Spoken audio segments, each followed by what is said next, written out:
नमस्कार दोस्तों, मैं हूं आपका मित्र सर्वमित्र। और द मसला में मसला आज ये कि पिछले 3 दिन से लगातार बरसात जारी है, तेज हवाएं चल रही हैं और ओलावृष्टि हो रही है, जिसका असर ये हुआ कि किसानों की फसलें खराब हो गई हैं, फसलें बर्बाद हो गई हैं।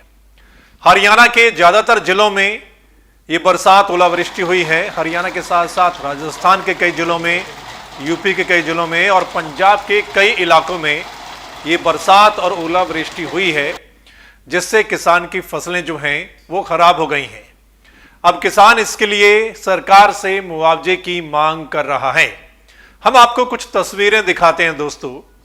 ये तस्वीरें आप देखिए, ये सरसों के खेत की तस्वीर है और सरसों के खेत में अगर इतने ओले पड़ेंगे तो आप समझ सकते हैं कि फिर उसमें कितना दाना बचेगा सरसों का।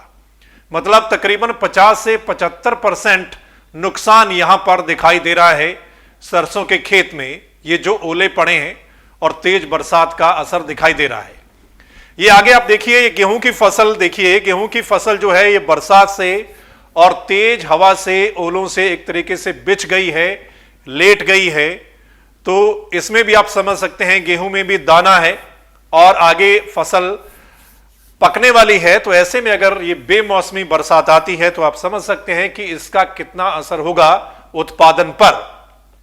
यानी काफी नुकसान यहां पर किसानों का होता हुआ दिखाई दे रहा है और ये ज्यादातर है हरियाणा में, कई जिलों में ऐसा हुआ है।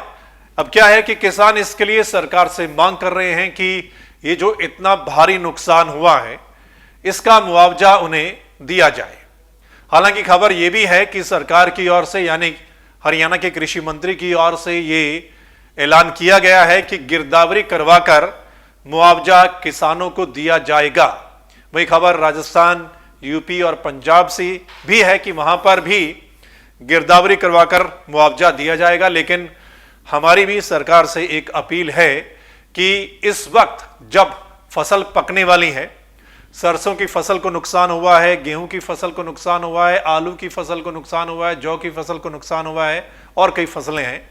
ऐसे में जब किसानों की फसल पकने वाली थी तो ये जो भारी नुकसान हुआ है इसका जल्दी गिरदावरी करवाई जाए और उचित मुआवजा जो किसान का बनता है उसको दिया जाए, ताकि ये जो उसका नुकसान हुआ है उसकी कुछ भरपाई उसको हो सके और वो आगे आने वाली जो फसल होगी उसको वो बो सके।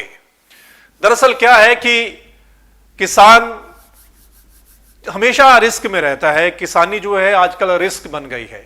किसान इतनी लागत लगाकर फसल को उगाता है, 5-6 महीने मेहनत करता है और जब फसल पकने पर आती है, अगर उस समय ऐसा कुछ होता है, प्राकृतिक आपदा आती है, चाहे वो बरसात है, ओला होता है, तेज हवाएं चलती हैं या कुछ और होता है, तो उस समय अगर सरकार की फसल बर्बाद हो जाती है तो किसान पर ये दोहरी मार पड़ती है। एक तो इतनी लागत उसने की फसल पे और उसके बाद उसका नुकसान हो गया। वैसे भी आजकल लागत बहुत ज्यादा है और फसल के जो भाव है वो बहुत कम है, यानी किसान को मुनाफा दिखाई नहीं देता है।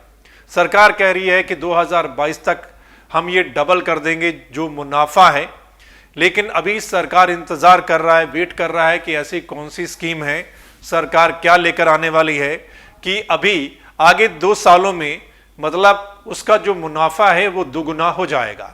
हालांकि बहुत समय पहले ही हमारे देश में स्वामीनाथन आयोग की रिपोर्ट को लागू करने की मांग उठी थी और किसान आज भी कह रहा है कि उस रिपोर्ट को लागू किया जाए।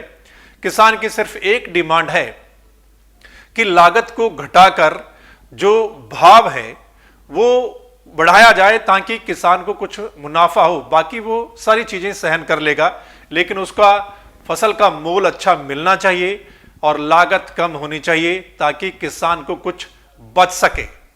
अदरवाइज किसान अपना खेत हो, चाहे कोई ठेके पर लेकर कोई फसल बोता है और अगर उसका नुकसान हो जाता है तो फिर वो कई सालों तक उबर नहीं सकता और अगर उसने कर्ज ले रखा है मतलब, तो फिर उसको वो कैसे चुकाएगा। ये बड़ा सोचने वाला विषय है। सो दोस्तों, आप भी अपनी राय दीजिएगा इस मसले पर। क्या आपके यहां भी फसल को नुकसान हुआ है? क्या आपके यहां भी बरसात, ओलावृष्टि, तेज हवाएं चली है? और आपके वहां पर, आपके हलके में, आपके खेत में कितना नुकसान हुआ है, कौन सी फसल को नुकसान हुआ है, और सरकार को भी इस पर गौर करना चाहिए। इसलिए इस वीडियो को ज़्यादा से ज़्यादा आप शेयर कीजिएगा ताकि हर इंसान तक पहुंचे और सरकार के अधिकारियों तक, नेताओं तक भी पहुंचे, ताकि उनको पता चले कि कितना आपके ज़िले में या अलग अलग ज़िलों में नुकसान हुआ है, ताकि उचित समय पर किसानों को मुआवजा दिया जा सके। द मसला चैनल को आप सब्सक्राइब भी जरूर कीजिएगा, बेल आइकन भी दबाइए, और फेसबुक पेज पर भी फेसबुक पेज को लाइक कीजिएगा, ताकि जो अगला मसला होगा आपसे जुड़ा हुआ, प्रदेश से जुड़ा हुआ, वो आप तक उसी समय पहुंच सके। धन्यवाद, नमस्कार।